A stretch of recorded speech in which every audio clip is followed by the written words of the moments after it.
सवाल है हमारा, मान लीजिए कि S का जो सेट दिया गया है वो है 1 2 3। केवल S में 3 एलिमेंट हैं 1 2 और 3। निर्धारित कीजिए कि क्या परिभाषित फलन फंक्शंस हमें दिया गया है f column S tends to S, ये वाला फंक्शन है। और S के जो एलिमेंट दिए गए हैं हमको वो सेट में दिए गए हैं 1 2 3, इतना दिया गया है। और इसमें कहा गया है कि क्या जो फंक्शंस है हमारा जो इसमें डिफाइंड है, परिभाषित फलन है, वो हमारा प्रतिलोम फलन है। हमें देखना है कि क्या ये जो फंक्शंस दिया गया है ये इन्वर्टिबल है या नहीं, और यदि इन्वर्टिबल है तब उसका f इनवर्स हमको ज्ञात करना है। तो S का मान केवल इन 3 एलिमेंट पे निर्भर करता है, तो ये हमारा हो जाएगा डोमेन और ये हो जाएगा हमारा कोडोमेन। तो दोनों तरफ 3 ही एलिमेंट आएंगे। तो यहाँ पे देखें हम, ये है हमारा S और ये है S, ये S हो गया और ये भी S हो गया। यहाँ से केवल 3 एलिमेंट उठेंगे 1 2 और 3, और यहाँ से भी 3 एलिमेंट उठेंगे 1 2 और 3। S to S कनेक्ट है तो 1 से 1, 2 से 2 और 3 से 3 हो जाएगा। तो यहाँ पे इन्वर्टिबल फंक्शन से इन्वर्टिबल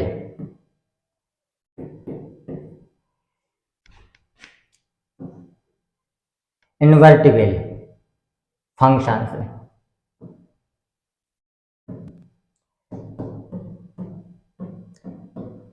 या प्रतिलोम फलन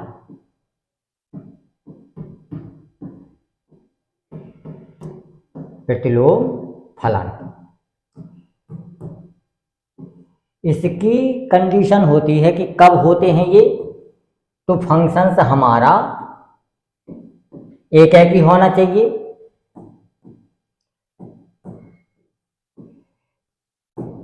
और आच्छादक होना चाहिए।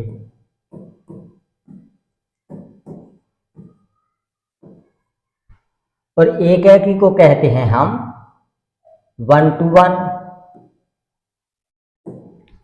और आच्छादक को कहते हैं ऑन टू। तो 1 to 1 और ऑन टू फंक्शंस होना चाहिए। तो यहाँ पे 1 to 1 तब होता है जब दोनों के एलिमेंट एक का एक के साथ कनेक्ट होता है। तो यहाँ पे देखते हैं, एक का एक के साथ तीर लग रहा, 2 का 2 के साथ तीर लग रहा और 3 का 3 के साथ तीर लग रहा। कोई भी एलिमेंट ऐसा नहीं है जिनमें 2 के तीर एक एलिमेंट पर लग रहे हों, इसीलिए ये वाला फंक्शन हमारा एक ही हो जाएगा। और आच्छादक के लिए कोडोमेन का कोई भी एलिमेंट ऐसा नहीं है जिस पर तीर ना लग रहा, सभी एलिमेंट ऐसे हैं जिस पर तीर लग रहा है, इसीलिए आच्छादक भी हमारा हो जाएगा।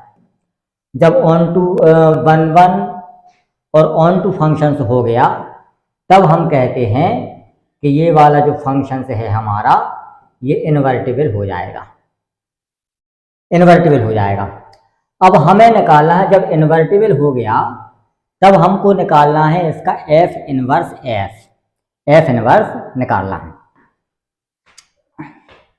तो जब हम f निकालेंगे, f इनवर्स निकालेंगे, तो इसमें देखिए f का जो मान आता है, अब इसका हमें देखने से पता चलता है कि f का जो मान निकलेगा हमारा, वो f का मान कैसे निकलेगा, 1 से 1 कनेक्ट है तो 1 1 हो जाएगा, दूसरा एलिमेंट निकलेगा 2 2 और तीसरा एलिमेंट निकलेगा हमारा 3 3, ये हो जाएगा।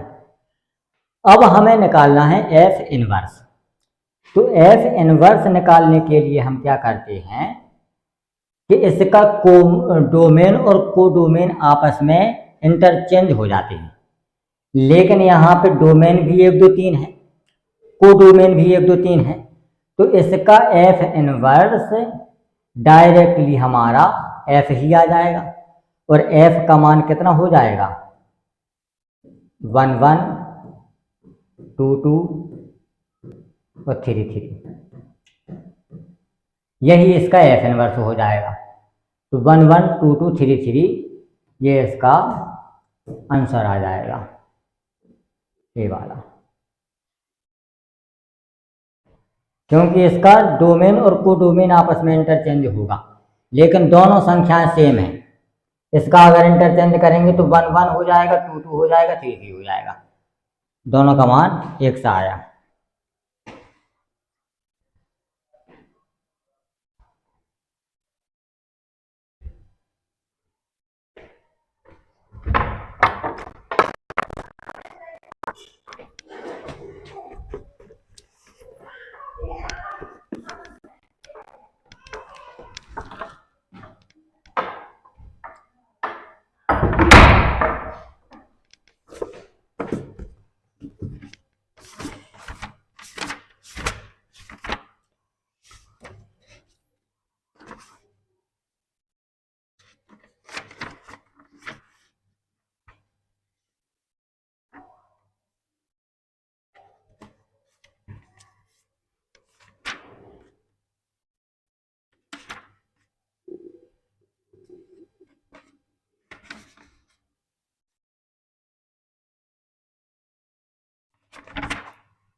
अगला देखते हैं।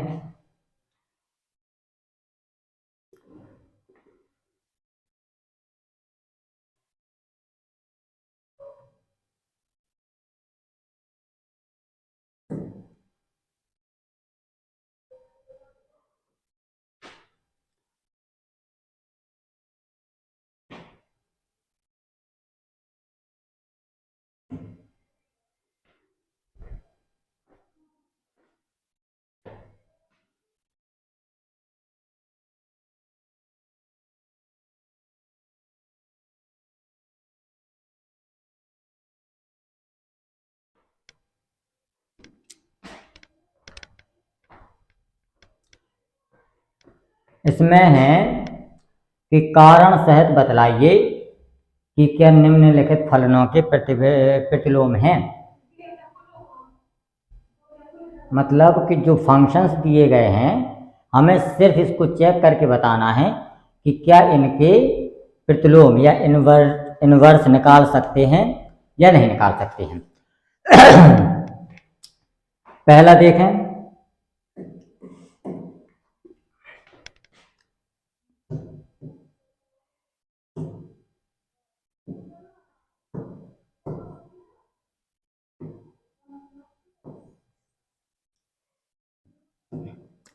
पहला देखें, दिया गया है हमको f कॉलम 1 2 3 4 और 10:10 इतना दिया गया है। इसमें है f जब निकालेंगे हम तो इसका निकलेगा 110, 210, 310 और 410 इतना निकलेगा। इसका मतलब है कि जब हमने इसके एलिमेंट निकाले, इस तरीके से बनाया, तो यहाँ पे 1, 2, 3 और 4 इसमें 4 एलिमेंट हैं और दूसरे वाले में केवल 10 एलिमेंट है। तो इसमें 1 का भी 10 के साथ बन रहा, 2 का 10 के साथ बन रहा, 3 का 10 के साथ बन रहा और 4 का 10 के साथ बन रहा। सब एलिमेंट का सिर्फ एक प्रतिबिंब बन रहा हमारा। इसीलिए ये वाला जो फंक्शन है हमारा वो एक ही नहीं होगा, एक ही नहीं होगा, मतलब 1 to 1 नहीं होगा। लेकिन आच्छादक होगा क्योंकि केवल एक एलिमेंट है, एक पर हमारा ऑन टू होगा, आच्छादक।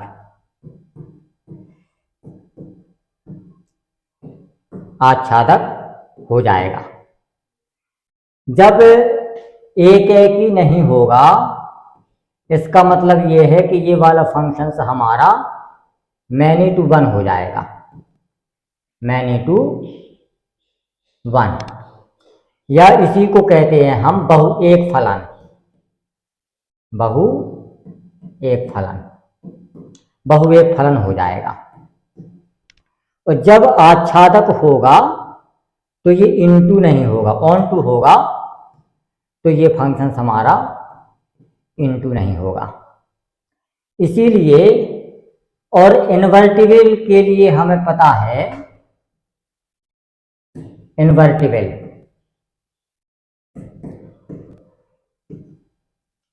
या प्रतिलोम,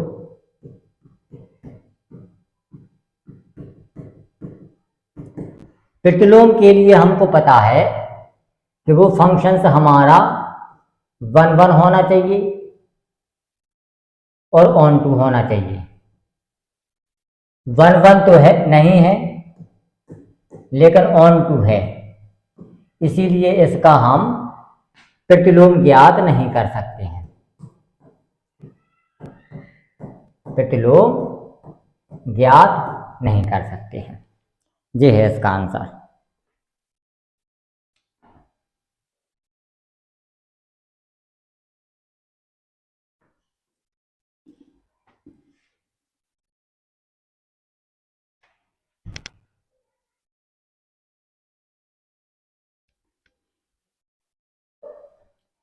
दूसरा देखें,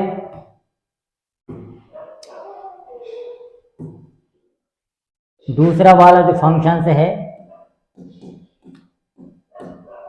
वो दिया गया है जी में,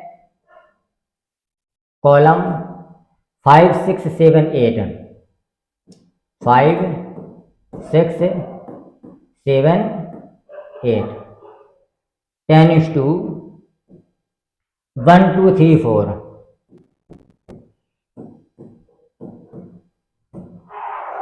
1, 2, 3, 4। इसका जो प्रतिबिंब बन रहा हमारा जी का 5 का 4 के साथ बन रहा है, 6 का 3 के साथ बन रहा, 7 का 4 के साथ और 8 का 2 के साथ, 8 का 2 के साथ बन रहा।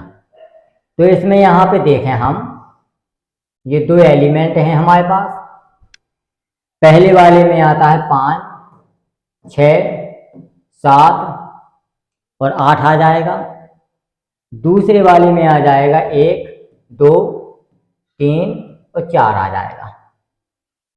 5 का 4 के साथ बन रहा प्रतिबिंब, तो 5 का 4 के साथ बना दें। 6, 3, 6 का 3 के साथ, 7 का 4 के, तो 7 का भी 4 के साथ बन रहा, ये बन गया। और 8 का 2 के साथ, 8 का 2 के साथ, ये बन गया। अब हमें देखना है कि इसमें 5 और 8 है, 5 और 7 दोनों का एक ही प्रतिबिंब बन रहा, वो है 4। 5 और 8 दो एलिमेंट का एक प्रतिबिंब बन रहा है, इसीलिए ये वाला जो फंक्शन है हमारा वो एक है कि नहीं होगा, एक है कि नहीं होगा, तो बहु एक है।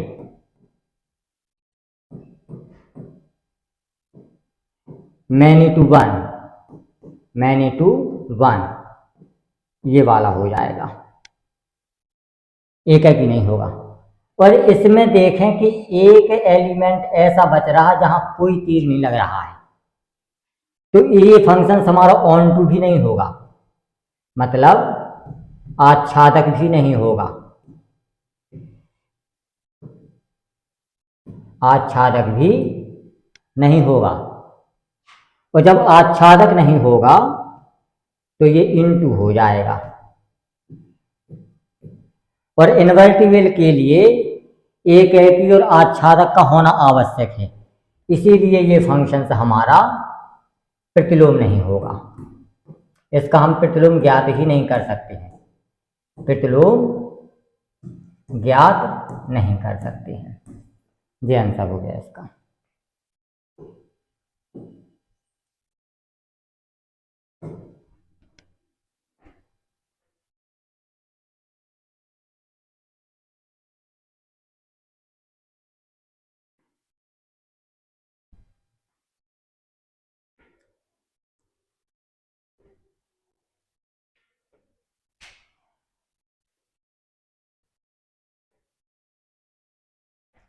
देखें अगला,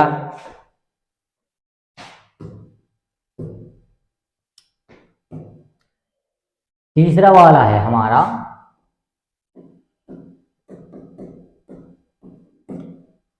एच कॉलम 2 3 4 5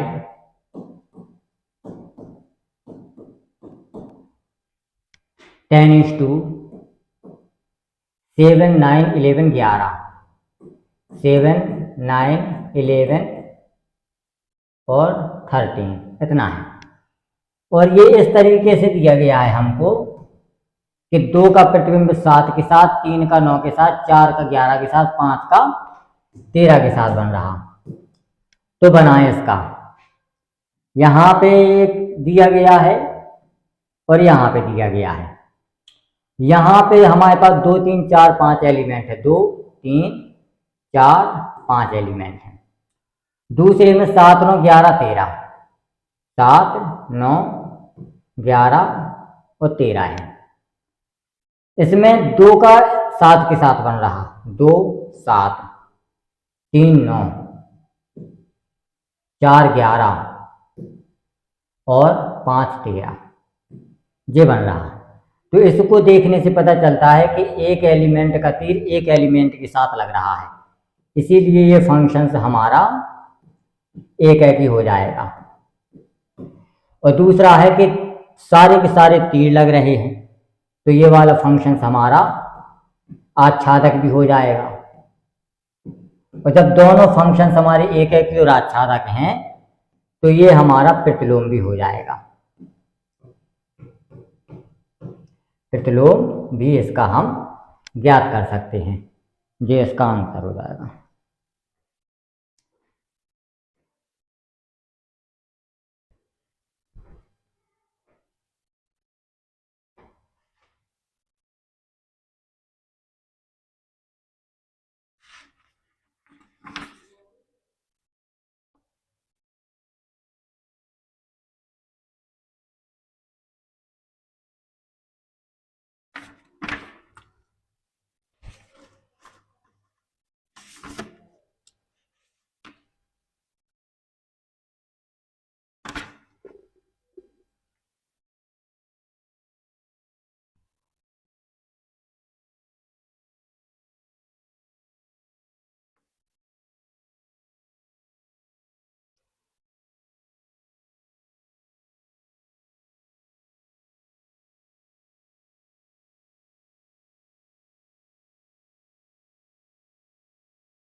अब अगला देखते हैं।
फंक्शन हमको दिया गया है एफ कॉलम W 10:W और W को दे दिया गया है यहाँ पे कि W हमारे समस्त पूर्णांकों का समुच्चय है। क्या है? समस्त पूर्णांकों का समुच्चय। और पूर्णांक होते हैं हमारे -इनफाइनाइट से लेकर +इनफाइनाइट तक जितने भी पूर्ण अंक होते हैं इंटीजर, उनको हम इसमें शामिल करेंगे। और इसमें लिखा है कि फंक्शंस हमारा जो डिफाइंड है वो फंक्शंस कैसा है? फंक्शंस जो हमें दिया गया है fn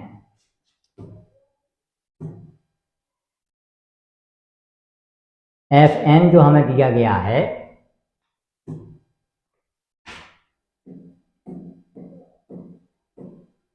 fn दिया गया है कि n+1 होगा कब? जब n हमारा सम होगा।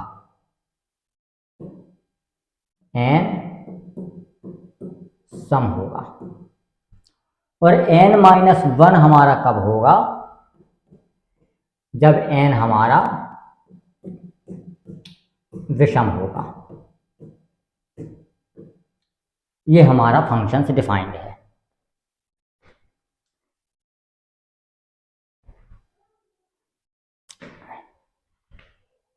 इसमें सवाल लगेगा हमारा दो तरीके से।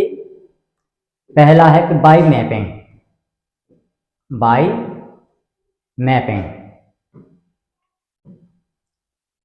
मैपिंग के द्वारा देखें हम इसको कैसे सॉल्व करना है।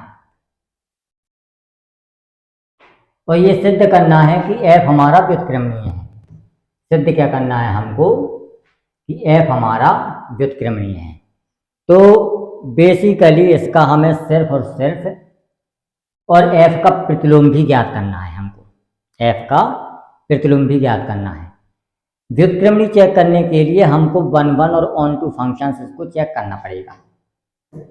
तो यहाँ पे देखते हैं हम बाय मैपिंग में, यहाँ पे हम इस तरीके से बनाते हैं और यहाँ पे हम इस तरीके से बनाते हैं। ये हमारा W हो जाएगा और ये हमारा W हो जाएगा, समस्त पूर्णांकों का समुच्चय। इसको हम यहाँ से स्टार्ट करते हैं तो ये -इनफाइनाइट होगा पहला हमारा, डॉट डॉट डॉट आकर के -3, -2, -1, 0, 1, 2, 3 और यहाँ पे इनफाइनाइट। इतने एलिमेंट इसमें आ जाएंगे।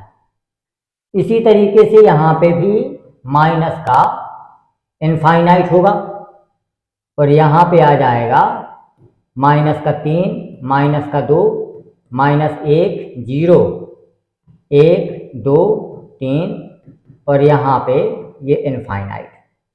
इतने एलिमेंट इसमें शामिल हो जाएंगे।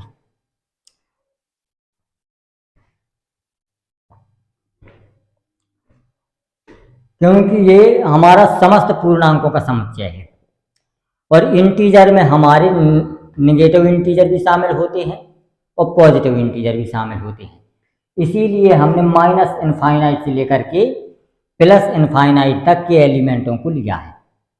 अब यहाँ पे देखें कि यदि हम -3 रखते हैं तो -3 हमारा विषम है, तो -3 का फंक्शन इसमें रखा जाएगा।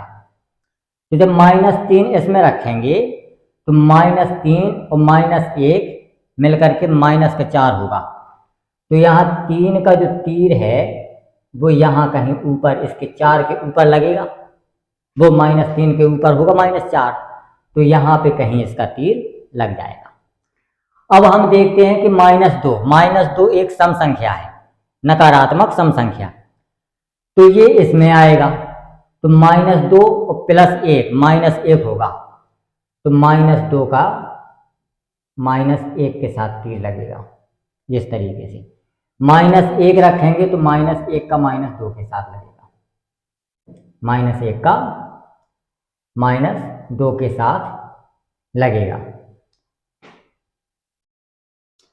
अब 0 रखें तो 0 एक हमारी सम संख्या है, तो 0 का जब मान इसमें रखेंगे तो 0 और 1 मिलकर के 1 देगा, तो ये हमारा इसमें हो गया।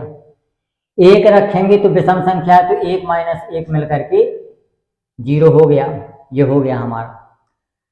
अब हम देखते हैं 2 रखें तो 2 और 1 मिलकर के 3 हो जाएगा, ये इस तरीके से हो गया। और 3 रखेंगे तो 3 - 1 2 हो गया, इस तरीके से हो जाएगा।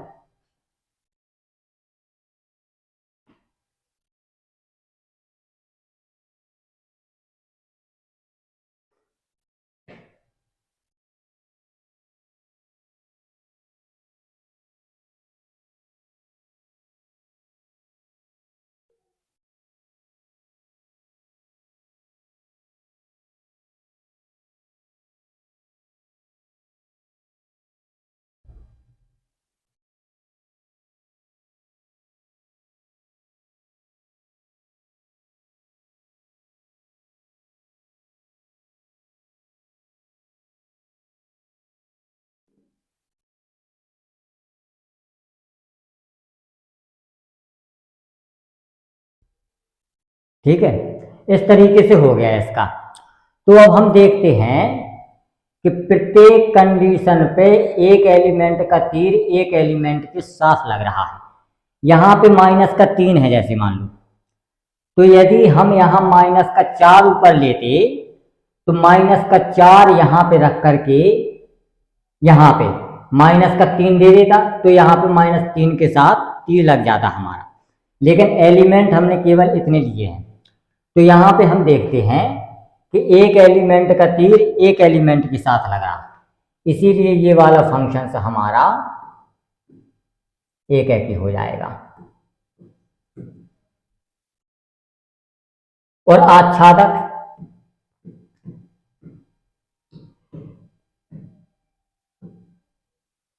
यहाँ पे देखें, कोडोमेन में कोई भी ऐसा एलिमेंट शेष नहीं है, कोई भी ऐसा एलिमेंट शेष नहीं है जिस पर तीर ना लगा हो। देखने में ये लग रहा कि -3 पर तीर नहीं लगा, लेकिन यदि हमारा यहाँ पे -4 होता तो -4 एक सम संख्या होती और इसमें रख करके -3 हमको दे देता, इसीलिए इसका तीर हमारा -3 के साथ लग जाता। तो यहाँ पे कोई भी ऐसा एलिमेंट नहीं है जिस पर तीर ना लगा हो, इसीलिए ये हमारा आच्छादक भी हो जाएगा। और जब ये एकेकी भी है और आच्छादक भी है, तब ये फंक्शन हमारा इन्वर्टिबल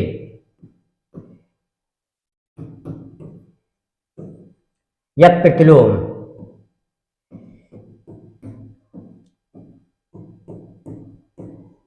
भी हो जाता। प्रतिलोम हम इसका ज्ञात कर सकते हैं। अब इतना तो हमें पता चल गया कि f हमारा एक व्युत्क्रमणीय फंक्शन से है, f हमारा व्युत्क्रमणीय फंक्शन से है, लेकिन हमें इसका f इनवर्स भी ज्ञात करना है, f इनवर्स भी ज्ञात करना है। अब देखें, f का मान हमारा यहाँ पे w है, यहाँ पे w है। जो एलिमेंट हमारे यहाँ पर हैं और वही एलिमेंट हमारे कोडोमेन में भी हैं। जो एलिमेंट हमारे डोमेन में है वही एलिमेंट हमारे कोडोमेन में भी हैं। और एफ इनवर्स ज्ञात करने के लिए हमारा जो है कोडोमेन और डोमेन आपस में इंटरचेंज हो जाते हैं। तो यहाँ पे जब हम इनको इंटरचेंज करेंगे तो ये दोबारा से W 10:W में कन्वर्ट होगा, और W 10:W में जब कन्वर्ट होगा तो एफ इनवर्स स्वयं हमें फंक्शंस एफ दे देगा। तो एफ इनवर्स क्या होगा, जो फंक्शंस एफ दिया गया है वही हमारा एफ इनवर्स हो जाएगा। क्योंकि डोमेन और कोडोमेन आपस में चेंज होते हैं लेकिन एलिमेंट तो सेम है। जब हमको इनको इंटरचेंज भी करेंगे तो जो फंक्शंस हमें ओरिजिनल दिया गया है वही हमको प्राप्त होगा दोबारा, इसीलिए एफ इनवर्स एफ के बराबर आ जाएगा। यही इसका आंसर हो जाएगा।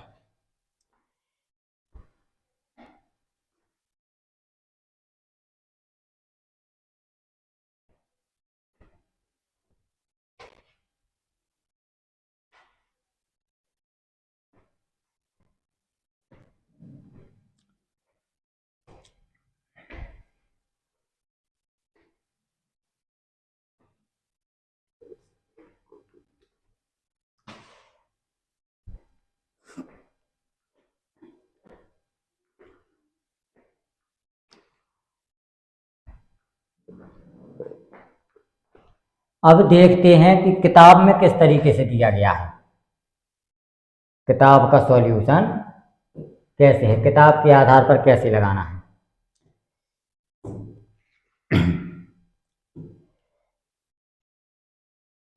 फंक्शंस हमारा W टेंड्स टू W में डिफाइंड है, इतना दिया गया है। और यहाँ पे जो फंक्शंस हमें डिफाइंड है एफ एन बराबर दिया गया है कि n-1 कब होगा, जब n हमारा विषम है।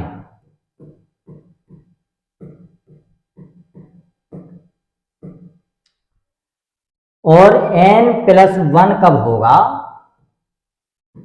जब n हमारा सम है।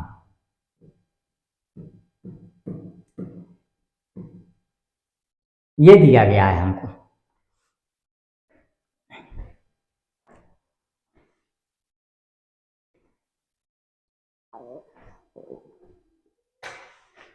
इतना दिया गया है।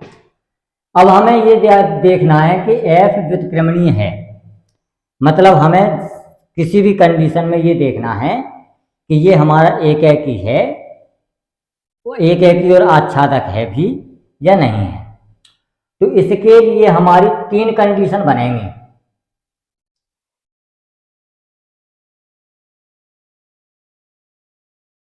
इसके लिए हमारी 3 कंडीशन बनेंगी। नंबर 1,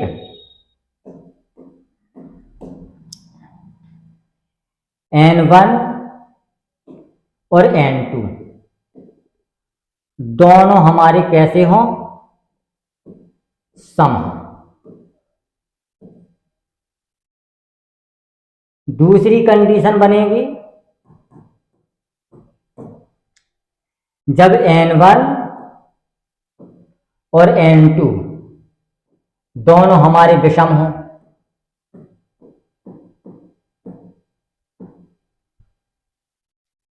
और तीसरी कंडीशन हमारी तब बनेगी जब n1 हमारा सम हो और n2 हमारा विषम हो। इन 3 के अलावा कोई भी कंडीशन इसमें नहीं बन सकती है। या तो दोनों हमारे सम होंगे, या तो दोनों हमारे विषम होंगे, या उनमें से एक सम होगा एक विषम होगा। यहाँ पे n1 n2 हम चेंज भी कर सकते हैं। इसका मतलब सिर्फ इतना है कि एक सम होगा एक विषम होगा। अब तीनों कंडीशन की हम अलग अलग देखते हैं कि एक एकी और एक एकी होगा कि नहीं होगा। जब n1 n2 दोनों हमारे सम होंगे तो केवल ये वाला फंक्शन सम लेंगे, तो इसका मतलब अब हम देखें एक एक ही निकालने के लिए फंक्शन तो हमको एफ एन दिया गया है, तो एक एक ही के लिए हम क्या करते हैं, एफ एन वन बराबर एफ एन टू रखेंगे और फंक्शंस में केवल हम सम वाला फंक्शंस लेंगे दोनों तरफ। तो यहाँ पे हो जाएगा एन वन प्लस वन बराबर सम वाला लेना है और एन टू प्लस का वन हो जाएगा। ये दोनों हमारे आपस में कैंसिल हो गए, एन वन बराबर एन टू आ गया। तो जहां एन वन बराबर एन टू आ जाए इसका मतलब होगा कि फंक्शन हमारा एक ही हो जाएगा। अच्छा तक बाद में देखेंगे, सबसे पहले एक ही, तो एक ही हो जाएगा। दूसरा है कि जब हमारा एन वन और एन टू दोनों विषम हो तो इसमें हम लेंगे एफ एन वन बराबर एफ एन टू। इसमें लेंगे हम केवल ये वाला फंक्शन दोनों तरफ, तो यहां पे हो जाएगा एन वन माइनस का वन बराबर एन टू माइनस का वन, क्योंकि दोनों हमारे एलिमेंट विषम है। माइनस वन से माइनस वन हमारा खत्म हो गया, तो ये हो जाएगा हमारा एन वन बराबर एन टू। इसमें भी हमारा जब एन वन बराबर एन टू आ गया तो ये भी हमारा एक ही हो जाएगा, ये भी हमारा एक ही हो जाएगा। अब तीसरी कंडीशन लेते हैं कि इनमें से एक तो सम है और दूसरा विषम है। हम n1 और n2 को आपस में इंटरचेंज भी कर सकते हैं, कोई अंतर नहीं है उसमें, लेकिन उसमें केवल इतना अंतर है कि एक सम है एक विषम है। तो यहाँ पे हम लेते हैं एफ एन वन बराबर एफ एन टू। n1 हमारा सम है तो ये वाला फंक्शन ले लेंगे हम, n1 प्लस का वन बराबर, और n2 हमारा विषम है तो ये वाला ले लेंगे n2 माइनस का वन। इसको सॉल्व करने पर n1 माइनस के n2 बराबर माइनस वन माइनस का टू। इनमें से किसी भी कंडीशन में n1 बराबर n2 हमको प्राप्त नहीं हो रहा है, तो इस कंडीशन पे फंक्शन हमारा एक ही नहीं होगा। इस फंक्शन पे हमारा एक ही नहीं होगा। फंक्शन हमारा केवल एक ही कब होगा, जब या तो दोनों सम होंगे या दोनों विषम होंगे, या बाई मैपिंग के द्वारा हम लगा सकते हैं अंदाजा कि वो हमारा एक ही आच्छादक है या नहीं। लेकिन अगर हम कंडीशन देखें तो या तो दोनों सम होंगे तब वो एक ही होगा, या दोनों विषम होंगे तब वो एक ही होगा।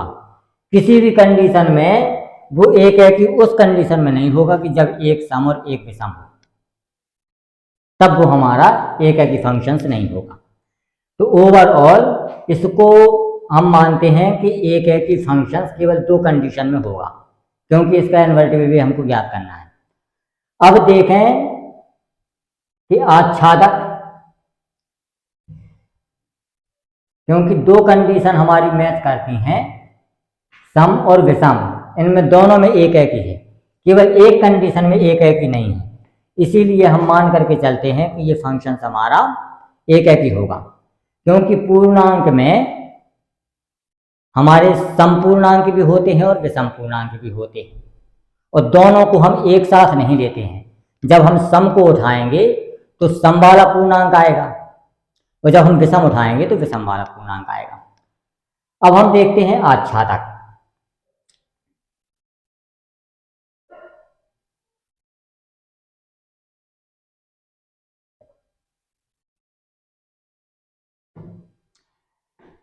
आच्छादक निकालने के लिए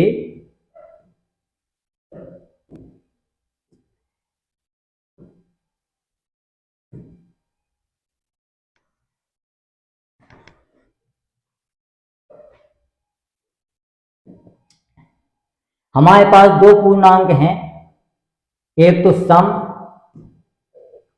सम को लिख सकते हैं हम 2r, और एक होता है विषम। विषम को लिख सकते हैं हम 2r + 1, इतना लिख सकते हैं। जब हम डोमेन 2r उठाते हैं तो इसकी इमेज हमारी विषम प्राप्त होती है, क्योंकि एक जोड़ा या एक घटाया गया है, तो हमारा 2r + 1 इमेज प्राप्त होती है इसकी। और जब हम विषम पद उठाते हैं तो विषम पद में क्या करते हैं हम,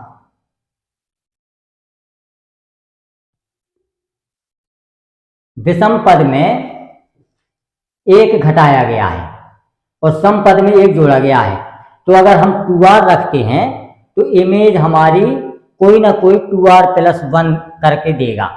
और जब हम 2r + 1 करते हैं तो इसमें एक घटाया गया है, तो इमेज हमारी 2r कहीं ना कहीं हमारा देगा।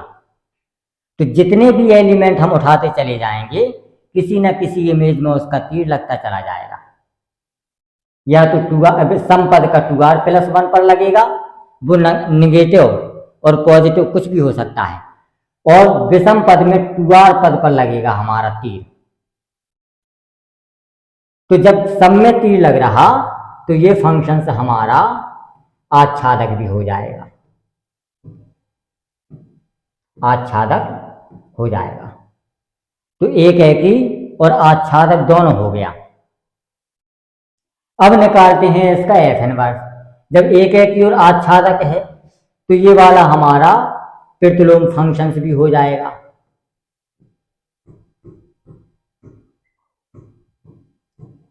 कैसा हो जाएगा? प्रतिलोम फंक्शंस भी हो जाएगा। अब हम निकालते हैं इसका इन्वर्टिबल।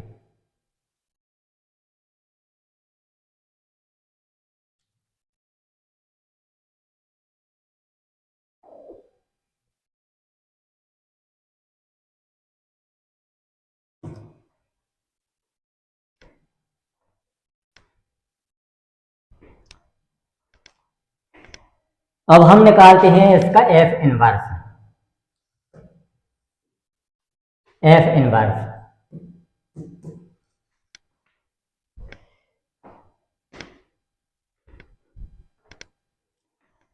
अब हमको जो फंक्शन एफ इनवर्स ज्ञात करने के लिए क्या करते हैं हम, जो हमको फंक्शंस दिया गया है, फंक्शंस हमारा डिफाइंड है W 10:W में। ये हमारा डोमेन हो जाएगा,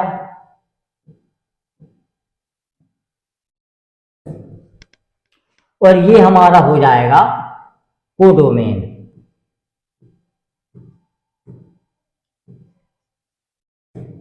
ये कोडोमेन हो जाएगा। तो एफ इनवर्स की जो कंडीशन होती है, एफ इनवर्स जब हम निकालते हैं तो उसमें डोमेन बन जाता है कोडोमेन, और कोडोमेन बन जाता है डोमेन। तो यहां पे लिख सकते हैं हम कोडोमेन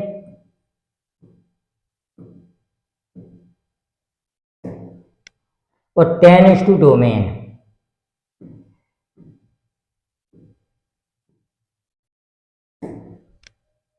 और यहां पे कोडोमेन कितना है हमारा, एफ इनवर्स कॉलम कोडोमेन हमारा कितना है, WI है, और डोमेन भी हमारा WI है। तो इन दोनों में कोई अंतर नहीं पड़ा, तो एफ इनवर्स हमारा एफ के बराबर ही आ जाएगा। ये हमारा आंसर हो जाएगा। एफ इनवर्स एफ के बराबर ही आ जाएगा, जो फंक्शन है वही एफ इनवर्स है।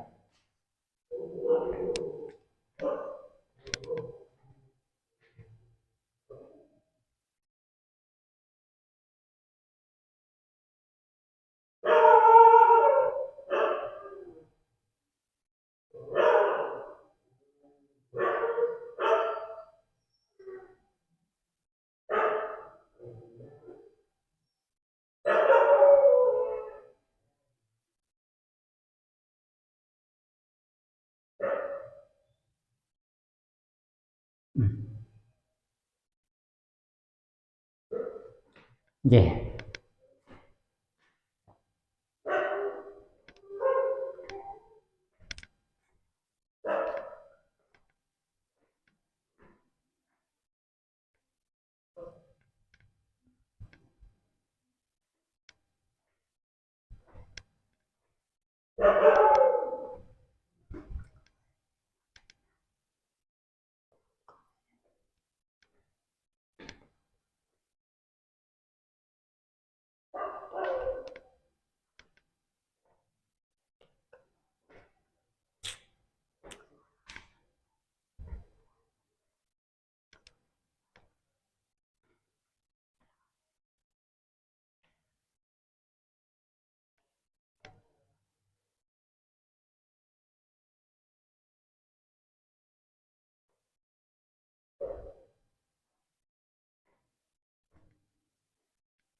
अगला देखते हैं।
ये वही है कि दो फंक्शंस दिए गए हैं, आर टू आर में डिफाइंड हैं, एफ और जी फंक्शंस हैं। हमें फॉग और गॉफ को निकालना है। इसमें एफ एक्स बराबर दिया गया है 2x और जी एक्स बराबर दिया गया है x² प्लस के 2, इतना दिया गया है। तो इसमें फॉग निकालना है हमको। तो फॉग निकालने के लिए एफ ऑफ जी एक्स करेंगे। तो जी एक्स का मान दिया गया है x² प्लस के 2, तो यहाँ पे लिख देंगे एफ x² प्लस का 2। अब फंक्शन से एफ में जहाँ जहाँ पे भी x होगा उसके स्थान पे हमको x² प्लस 2 रखना है। तो यहाँ पे रखेंगे हम 2 है और x के स्थान पर x स्क्वायर प्लस के 2 रख देना है।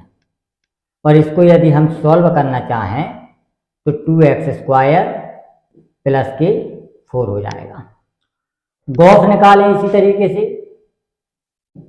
गॉफ को निकालेंगे तो इसको लिखेंगे g ऑफ f(x) और f(x) का मान दिया गया है हमको 2x, तो इसमें रखेंगे g, ये हो जाएगा 2x। और g वाले फंक्शंस में जहां जहां पे भी x होगा उसके स्थान पे हमको 2x रखना है, तो यहाँ पे रखेंगे 2x का होल स्क्वायर और प्लस के 2, तो यहाँ पे हो जाएगा 4x स्क्वायर प्लस के 2। अब यहाँ पे देखें दोनों मान आपस में बराबर नहीं है, तो हम लिख सकते हैं g o f does not equal to f o g. F o g does not equal to g o f. ये पहला पार्ट आ गया है इसका, ये पहला पार्ट आ गया।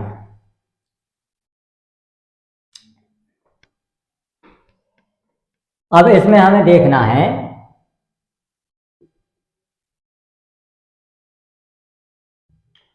हमें निकालना है फॉग 2 निकालना है, फॉग 2 निकालना है।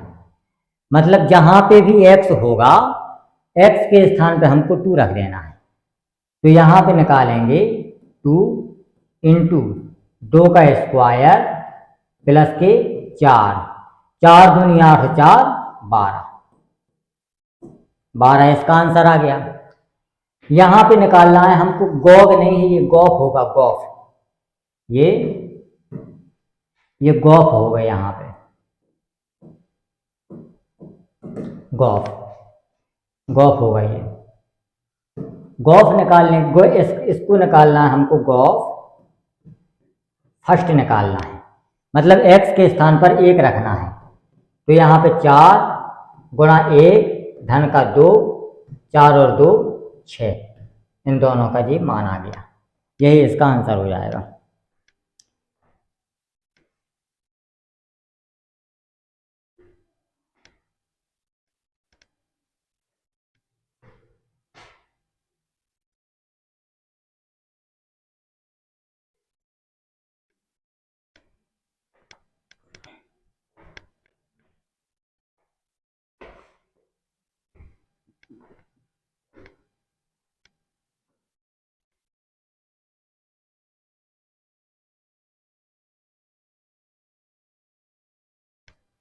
अगला देखते हैं सवाल।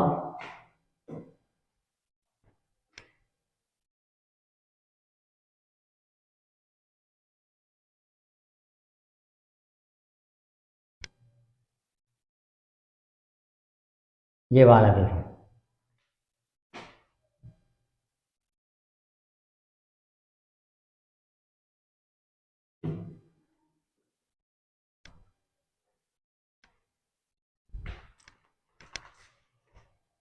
यदि फलन हमें दिए गए हैं f(x) बराबर दिया गया है e की पावर x और gy दिया गया है sin y, हमें निकालना है गॉफ x, तो यहाँ पे लिख सकते हैं गॉफ x, तो यहाँ पे लिख सकते हैं हम g ऑफ f(x) का मान दिया गया है e की पावर x, तो g ऑफ e की पावर x। अब यहाँ पे y के स्थान पर लिखा गया है e की पावर x, तो g वाले फंक्शंस में जहां जहां पे भी y होगा उसके स्थान पे हमको e की पावर x लिखना है, तो यहाँ पे आ जाएगा साइन और y के स्थान पर e की पावर x, ये हमारा आंसर हो जाएगा।